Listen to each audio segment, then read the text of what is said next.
রাতভর কিয়েভের আকাশ জুড়ে একের পর এক বিস্ফোরণ, ড্রোন আর ক্ষেপণাস্ত্রের টানা আঘাতে শহরে যেন আতঙ্কের এক নতুন অধ্যায় শুরু হয়। প্রতিরক্ষা ব্যবস্থা কয়েকটি মিসাইল ভূপাতিত করতে সক্ষম হলেও একই সময় বিভিন্ন দিক থেকে আসা আক্রমণ সামাল দিতে গিয়ে পুরো রাজধানী জুড়ে সতর্কতা সাইরেন অবিরাম বাজতে থাকে। হামলা এতটাই ঘন ঘন ছিল যে কিছু এলাকায় বিদ্যুৎ সাপ্লাই বন্ধ হয়ে যায়, জনগণ দৌড়ে আশ্রয় কেন্দ্রে যেতে বাধ্য হয়।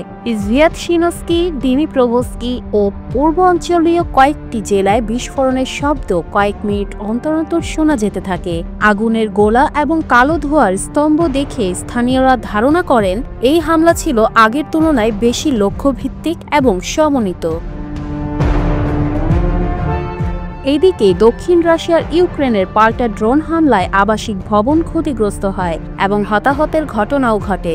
নভরোসিস্ক, রোস্তভ অন ডন ও ক্রাসনোদার ৩ জায়গায় বিস্ফোরণের পর জরুরি সেবা পাঠানো হয়। উভয় পক্ষের এই পাল্টাপাল্টি আক্রমণে সীমান্ত এলাকায় পরিস্থিতি আরও অস্থিতিশীল হয়ে ওঠে এবং বিশ্লেষকরা বলছেন দুই পক্ষই এখন স্পষ্টভাবে আক্রমণাত্মক পর্যায়ে ঢুকে গেছে। হামলার পর কিয়েভ সামরিক প্রশাসনের প্রধান তিমুর তকাচেঙ্কো জানান, ইজভিয়াতশিনস্কি জেলায় ৪ জন নিহত এবং অন্তত ৩ জন আহত হয়েছেন। জরুরি সেবা নিশ্চিত করেছে দিনিপ্রোভস্কি এলাকার একটি অ্যাপার্টমেন্ট ভবনেও ২ জন নিহত হয়েছেন। কর্মকর্তাদের অভিযোগ, রাশিয়া এবার সরাসরি আবাসিক অবকাঠামো লক্ষ্য করছে।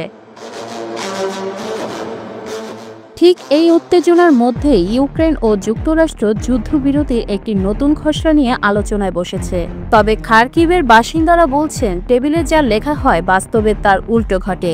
আমাদের প্রতিদিনই আক্রমণের মাঝেই বাঁচতে হয়। যুদ্ধবিরতির আলোচনা এগোবে কিনা তা নিয়ে এখনই নিশ্চিত কিছু বলা যাচ্ছে না।